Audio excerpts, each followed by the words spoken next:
It's semifinal week here for your fantasy playoffs, and we got you covered on fantasy football today. I'm Jamie Eisenberg. That's Heath Cummings. Joining us once again, it's our buddy Dan Schneier. Everybody around the league is replacing quarterbacks. We replaced our running back. No Robert Turbin for this week. We got Dan Schneier stepping in. So this is Fantasy Football Today, presented by BetMGM, the sports book born in Vegas. There are a lot of quarterback changes happening in Week 16. And we spent some time on our Fantasy Football Today podcast talking about how it just feels like the position kind of stinks this week with some of the bad matchups and some of the quarterbacks that are going to be replaced. I just want to read you the list of the quarterback changes that may be happening or have already happening. So you have Kirk Cousins stepping in for Kirk Cousins getting benched, Michael Penix starting for the Falcons. You got Jameis Winston getting benched, Dorian Thompson-Robinson starting for the Browns. You got Tommy DeVito most likely out, Drew Lock most likely back in. The Titans are most likely going to start Mason Rudolph. Levis is going to get benched. We're still waiting to find out about Kansas City if Patrick Mahomes is going to start. We're still waiting to find out about the Raiders if Aidan O'Connell is going to start. The Saints are probably going to start Spencer Rattler. I mean, this is crazy going into the stretch run of the NFL season and obviously the final couple of weeks of the fantasy season. So let's start with the situation in Atlanta, which is obviously the big story with Michael Penix starting and Kirk Cousins getting benched. So Heath, in terms of just Penix by himself, a lot of people asked us questions today, Penix versus whatever quarterback it may be. You know, it started with Lamar Jackson all the way down. How excited or maybe concerned are you about Penix in what should be a good matchup against the Giants, but we don't just know how much they're going to throw? Right. I want to qualify this. I think the Falcons are making the right choice. Okay. Like, it's obvious you can't play Kirk Cousins the way that he looks right now. But a rookie quarterback making his first start in the fantasy football semifinals, that's not the way that I want to go out. We've talked about how bad Kirk Cousins has been over the last month. He's averaged 7.3 yards per pass attempt. He's averaged 220 passing yards per game. Those sound a lot like what you might expect from a rookie. Now you're talking about a game where they're 8.5-point favorites. First off, imagine being an 8.5-point underdog to a 500 team starting a rookie quarterback for the first time. That's where the Giants are at. But I think you might see 25 pass attempts from Michael Penix. I would not expect those pass attempts to be very efficient. I do not want to start him. Dan, how do you feel? It's your Giants they're taking on. I'll overlook the fact that Heath just took a shot. I would call it unnecessary at the Giants there, but he did take a shot, and it's a Heath thing, and I respect it, and I'm here for it. I will say this, of all the quarterback changes, this is the one we should be most excited about from a fantasy standpoint. I look at Zach Robinson and some of the things he did earlier in the year that worked and were successful, and how he was hamstrung by Cousins later in the year. So I expect to see a different offensive look from the Falcons. I think that's what they're excited about with that. And the Giants defense is an absolute mess. All of their best players are injured, and they had multiple breakdowns in the secondary last week.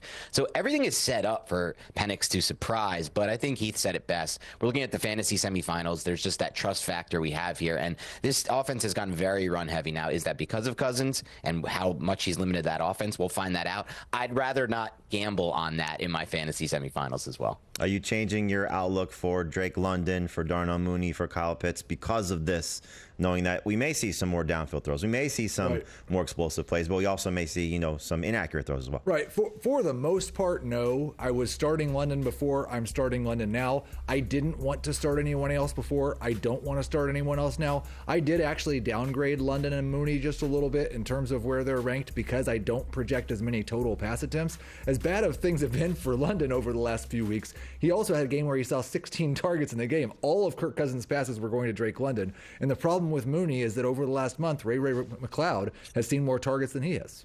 All right, so Dan, now you get to return the favor. I agree with you. I'm still starting Drake London. Darnell Mooney's a little bit more of a concern. Kyle Pitts is obviously what he is at this point. Let's go to a different team now, and you get to return the favor, Dan. We're going to talk about the Chiefs, Heath's team. So Patrick Mahomes is expected to play at this point. When they listed him as a full participant in practice, even though it wasn't an actual practice, that's a great sign that he's going to be out there for Saturday after he injured his ankle in Week 15 against Cleveland. How do you view Mahomes for this week, taking on a Houston defense that just got 3 interceptions against Tua Tagovailoa, and you know they're going to get after the quarterback? They're number 2 in sacks of the opposing quarterback on the season. So do you like Mahomes this week in the fantasy semifinals? I'll never be able to return the favor to Heath. He has that over me for the rest of his life as a Chiefs fan, and I doubt that much will ever change. But as far as fantasy goes with Mahomes this week, it's not setting up for a great week for Mahomes. Obviously, if he does play, he's healthy enough to play. I think it's a risk for Kansas City, but they are gunning for that 1 seed. And like you said, Jamie, this Houston defense has played unbelievable football as of late, especially in the passing game. I saw yesterday Houston has allowed the fewest explosive pass plays in the NFL. Not that the Chiefs are creating many explosive pass plays themselves. So I feel like he's more of a QB2 for this week in this match, especially outside in the cold. I don't think it's setting up great for him. And honestly, to me, I'm a little nervous for the Kansas City. If you're in a desperation spot, you're starting Worthy based on the recent target uptick, or Hopkins just as a desperation touchdown play. Well, what if Hollywood Brown does play and he's practicing in full, I think, for this week? So that's going to complicate things there further as well. I don't think I can trust even Kelsey as a tight end for this matchup. I'm really spinning out when it comes to the Chiefs from a fantasy standpoint. So it was almost 2 years ago, Patrick Mahomes suffered a very similar injury against the Jacksonville Jaguars in the playoffs. He said this one's not as bad as that one. When he suffered that one, 7 days later, he threw for 326 yards and 2 touchdowns against the Bengals. I think he's fine. I'm not that worried about him. Now, he's not been a must-start quarterback over the second half of the season anyway, so he's not a must-start quarterback. He's a borderline top 12 guy. I really struggle with him and Tua, with him and Purdy, with him and even Anthony Richardson, like in that range right around QB 12. But yeah, high in QB 2, low in QB 1. Yeah, he's a little lower for me just because I do think that the Texans, with the tackle situation being what it is for the Chiefs, I know they did some things. They moved Tooney to left tackle, and that may have helped a little bit against Myles Garrett. But this is a team that gets after the quarterback very well. They've done a nice job in terms of defending the pass, at least the last couple of weeks. And I think just based on the numbers from Mahomes, you Right. alluded to, it's been 3 straight games under 20 fantasy points. He started to tick up a little bit, where he was looking like maybe a must-start guy again. But given his body of work, given the defense, I'm a little bit concerned. And in terms of the guys here, I think, Dan said it up best. Like the receivers are, kind of borderline options. I don't think a lot of people can afford to bench Kelsey if you don't have somebody that's like, you're not benching Kelsey for Brenton Strange at this point. So I don't think you can get Strange in that regard. But hopefully Kelsey can do a little bit better than what we saw last week against Cleveland. Hopkins, touchdown or bust. Worthy getting a lot more touches, a lot more opportunities. So he's my favorite of the group. And then we will find out if Marquise Brown is able to return. Just keep an eye on the practice status there for him. Let's go now to Tennessee, and I'll start with you, Heath, because Will Levis getting benched for Mason Rudolph. Rudolph looked good at times this year. 19 fantasy points against the Bengals, 21 plus points in the last 2 starts that he had. Do you have any interest in Rudolph in Superflex and 2 quarterback leagues? So this was the one that I would probably be, of the quarterback changes that we think are pretty certain, I would be most excited about, just because Will Levis has taken a sack on about 12% of his dropbacks this season. Mason Rudolph, it's been 3.5%. Just a completely different offensive environment when Rudolph's been playing quarterback. A lot more volume opportunity. So I think it's better for Calvin Ridley. He's a good number 3 wide receiver. It's probably not as good for Nick Westbrook-Akine, but I'd kind of ready to move on from him as it is. And if Tony Pollard's okay, I think it's a better offensive environment for him as well. I'm okay starting Rudolph as a number 2 QB over Penix. Dan, just, follow up there on the weapons, because Ridley's been so tough to trust. And as we saw last week, when Rudolph took over, it was Chigokonkwo. You see the numbers here: 10 targets, 8 catches, 59 yards. It was Tyjae Spears in the passing game. So he's sort of given us a little bit of a buffet of everybody, because Ridley and Westbrook-Akine were doing some nice things in the 2 previous times that Rudolph started. So how do you feel about the weapons here against the Colts defense that did get 3 interceptions last week against Bo Nix? They have the ability to be a good pass defense, not a great pass defense. So how do you view the weapons here for the Titans with the quarterback change? I'm right along the lines with Heath here because it changes so much of the offense. Will Levis, when he was in, they did a lot of move the pocket, have him roll out, have him throw back, a lot of throwback plays, just different things to get him in space and then throwing the football, utilizing his arm talent. For Rudolph, it'll be more traditional drop back, which is, I think, a big reason why we saw Chig's targets uptick and his production uptick as well. I would probably upgrade him the most, to be honest. Ridley is somebody who you can maybe play as a flex wide receiver 3, and I think Heath nailed it with Westbrook-Akine. It's just like you can't play a guy who's a big play threat without Will Levis in there. So, yeah. And we'll hopefully have an update for you on Tony Pollard, because it is one of those situations we have to monitor. Did not practice all last week. Ankle was bothering him clearly in that game, so helped Tyjae Spears, who did score 2 touchdowns.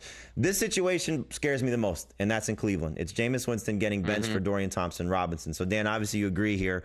The one positive that, at least if you're looking at it, you're a desperate situation, super flex, 2 quarterback leagues, DTR will run, and the Bengals allow the most rushing yards per game to quarterbacks at 30.1. So obviously not a big number, but enough that could help him. He was bad in a couple starts last year as a rookie. He did not look great, came in through interception against the Chiefs.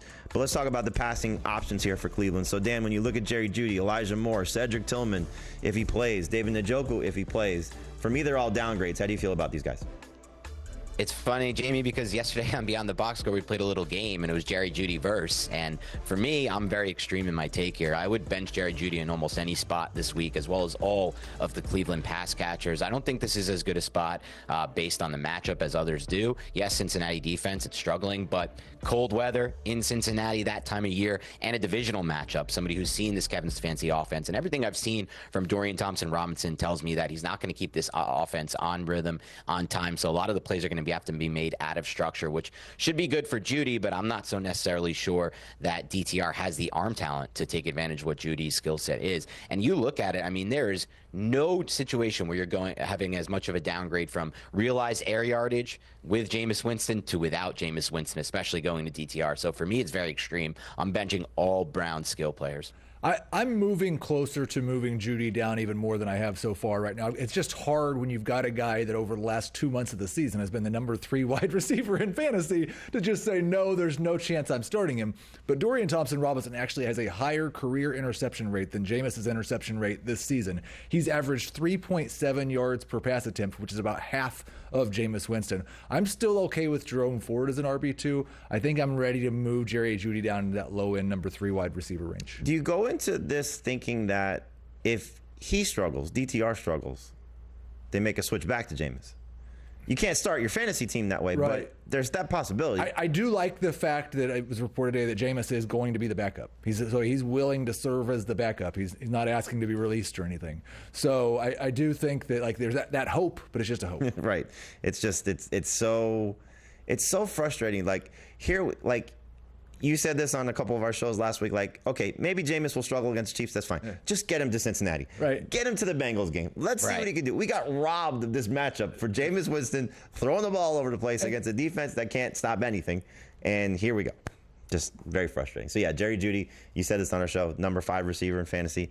To not be able to trust him, I feel like even 27 is a little bit too high. So we may see him in the 30s in our rankings before we get to Sunday. All right, last one we're going to talk about here is the situation in Las Vegas. So Aidan O'Connell could return this week. So, Heath, in terms of this matchup, it's great. Jacksonville stinks. O'Connell, last time we saw him play a full game against the Chiefs, he was good. 23 fantasy points. Any interest in O'Connell in Superflex leagues? And how much more faith do you have in Jacoby Myers and Brock Bowers after what Desmond Ridder did not help these guys do on Monday night? So O'Connell is in the Mason Rudolph low-end QB2 range if you were desperate. I would probably start him over Michael Penix. I will call Jacoby Myers a top 12 wide receiver if Aidan O'Connell's playing. He's more of a number 3 wide receiver if Desmond Ridder's the quarterback. Brock Bowers is either going to be tight end 2 or tight end 3. Either way, it doesn't matter. You're starting Brock Bowers. Feel the same way, Dan? Are you concerned about maybe a gimpy O'Connell? I know the matchup's not anything to fear, but just the whole quarterback situation is a little bit dicey right now for the Raiders.